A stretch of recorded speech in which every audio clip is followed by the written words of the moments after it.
हाय दोस्तों, एक बार फिर से हाज़िर है लेके सच्ची कहानियाँ।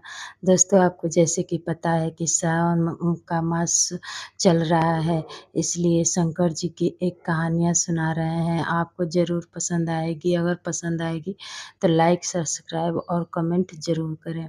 दोस्तों, एक राजा थे, बहुत ही धार्मिक विचार के थे। वो प्रजा के साथ-साथ पूजा-पाठ में भी बहुत ध्यान लगाते थे। वो शंकर जी के नित्य पूजा किया करते थे। शंकर जी के पूजा करते समय सब कुछ माँगते थे, प्रजा के सुख शांति, अपने लिए सुख शांति। लेकिन उनका कोई औलाद नहीं था, लेकिन वो कभी भी औलाद नहीं माँगते थे। दोस्तों, ऐसे ही एक बार माता पार्वती ने देखा तो कहा शंकर जी से, हे प्रभु, इस राजा के कोई औलाद नहीं है, आप औलाद क्यों नहीं दे देते? कोई संतान दे दीजिए। शंकर जी बोले कि संतान सुख है, लेकिन कुछ समय बाद ही मिलेगा। ऐसे कुछ समय बीत गया, फिर राजा को एक पुत्री पैदा हुई। राजा के पुत्री की 7 साल के हो गई। 7 साल के बाद वह प्रतिदिन शिव जी के मंदिर में जाती अपने माता-पिता के साथ और शंकर जी की नित्य पूजा किया करती थी। एक दिन देखते-देखते पुत्री बड़ी हो गई, शादी योग्य हो गई, फिर उसका राजा ने विवाह कर दिया। एक सुंदर राजकुमार के साथ खूब धूमधाम से बाराती आए और राजा और राजकुमारी की शादी हो गया। राजकुमारी शादी के बाद अपने ससुराल गई। बहुत ही सुशील और कर्मनिष्ठ थी। वो अपने काम धाम को करके अपने पूजा पाठ को समय से नित्य किया करती थी। प्रतिदिन अपने सभी काम को निपटा के शिव जी की पूजा करती थी। ऐसे करते-करते बहुत दिन बीत गए। उसकी सास को ऐसे करते हुए देखते सुशील और गुणवान बहू उनको राज नहीं आई। वह हमेशा अपने बहू से ईर्ष्या किया करती थी। एक दिन सोची कि अपने बहू को देख कैसे अपने बेटे से दूर करे।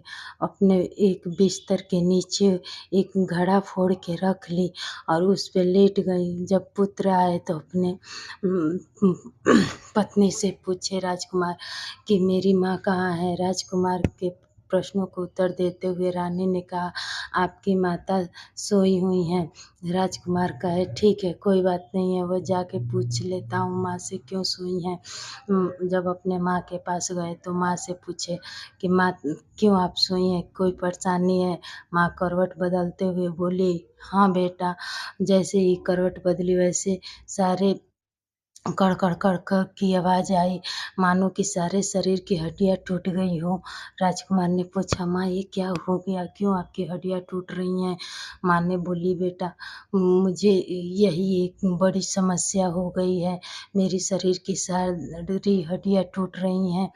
राजकुमार कहे, बोलो माँ कैसे ठीक होगा? मैं वही काम करूँगा। राजकुमार की माँ ने बोली, बेटा अब मुझे कुछ नहीं चाहिए, जो कहूँगा वो करोगे? तो हाँ माँ, तो अपने पत्नी का मुझे कलेजा दे दो जिससे मैं ठीक हो जाऊँ। राजकुमार मन ही मन विचार किए कि पत्नी तो कइयों मिल जाएँगी, लेकिन माँ तो एक ही होती हैं, माँ कहाँ से मिलेगी? यही विचार मन में करके अपने पत्नी से कहा कि चलो हम आपके वहाँ से मायके से घूम आते हैं। यह कह के पत्नी से मायके जाने के लिए निकल गए। रास्ते में जाते-जाते एक जगह बहुत घना जंगल पड़ा। वहीं उतर के राजकुमार ने कहा कि सारे जितने पालकी को लेके जा रहे थे सभी लोगों से कहा कि आप लोग वापस लौट जाएँ, हम राजकुमारी को यहाँ से घोड़े पे ले जाएँगे। ऐसा करने के बाद सारे सैनिक वापस चले आए और राजकुमारी वहीं ठंडी-ठंडी हवा लगी तो वह लेट गई। लेटे-लेटे राजकुमारी स्वप्न में शिव शंभू भोलेनाथ की प्रार्थना कर रही थी। राजकुमार ने अकेले मौका देखकर सोचा कि क्यों नहीं इनका कलेजा यहीं पे निकाल लूँ। वह तलवार उठाए और राजकुमारी के कलेजा निकाल लिए। जैसे कलेजा निकालने के लिए हाथ बढ़ाए तो देखे कि राजकुमारी के पेट में एक बच्चा है। राजकुमारी पहले से ही गर्भवती थी, लेकिन वह यह बात किसी को भी बताई नहीं थी। लेकिन राजकुमारी को बस पता था। अब इतने में राजकुमारी शंकर जी के दर्शन ध्यान में लगी हुई थी कि राजकुमार उनके कलेजा और उनके पेट से पुत्र दोनों निकाल लिए। अब कलेजा ले जाके अपने माँ को दे दिए और उन्होंने कहा कि माँ, वो राजकुमारी गर्भवती थी, उनके पेट में एक पुत्र था, ये आप रख लो। माँ ने कहा कि नहीं बेटा, मैं उनका पुत्र नहीं संभाल सकता। तो राजकुमार फिर सोचे कि किसको दूँ। राजकुमार अपने ससुराल गए, ससुराल ले जाके अपने सास-ससुर को देने लगे, कोई नहीं लिया, वहाँ भी इनकार कर दिए लोग। राजकुमार बहुत परेशान हुए, लेके फिर एक जंगल में गए, जाके वहीं बैठ के रो रहे थे एक पेड़ के नीचे। उस पेड़ की फूलो रानी का पेड़ था, वह उस पर से फूलो रानी बोली कि हे राजकुमार, आप क्यों रो रहे हैं? ये राजकुमार के आँसू देख के वो पूछने पर विवश हो गई। राजकुमार कहे कि ऐसा है कि फूलो रानी, मैं अकेला हो गया हूँ, ऐसी-ऐसी बात है। मैं अपने माँ का कलेजा, अपनी पत्नी के कलेजा माँ को देने गया था, लेकिन मेरी माँ मेरे बच्चे लेने से इनकार कर ली और मेरे पत्नी का कलेजा ले ली हैं। यह कहकर राजकुमार बहुत दुखित हो गए।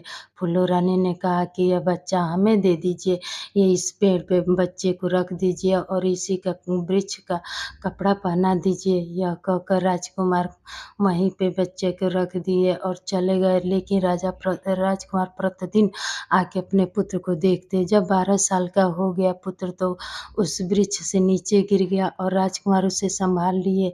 ऐसे करके राजकुमार अपने घर लाए और ये अपने माँ से कहा कि माँ, ये मेरा बेटा है, यह 12 साल का हो चुका है।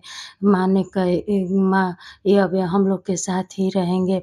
बच्चों के साथ खेलते-खेलते बच्चा एक दिन जंगल में गया, वहीं जहाँ राजकुमार ने अपने पत्नी का कलेजा निकाल के दफनाया था, उसी मिट्टी के पास बच्चे जाके गिल्ली-डंडा खेलने लगा बच्चों के साथ। जब उसकी गिल्ली बहुत तेज़ से उस मिट्टी पे लगी, वहीं पे उनकी माँ प्रकट हो गई और बच्चा देखे तो भागने लगा। वह बोला कि यह क्या है? राजकुमारी बोली, बेटा मैं आपकी माँ हूँ, आप वापस आ जाइए। रज वो कहे राजकुमार बोले कि नहीं, आप मेरी माँ नहीं हो सकती हैं। तो राजकुमारी बोले कि नहीं, मैं आपकी माँ हूँ। सारी अपनी कथा सुनाई। इतना सुनकर बच्चा अपने माँ का हाथ पकड़ के अपने घर ले गया। फिर राजकुमार की नज़र जैसे ही राजकुमारी पे पड़ी, राजकुमार चकित हो गए और वह हैरान हो गए। वह पूछने लगे कि ये सब कैसे हुआ और इन्हें कहाँ से लाए?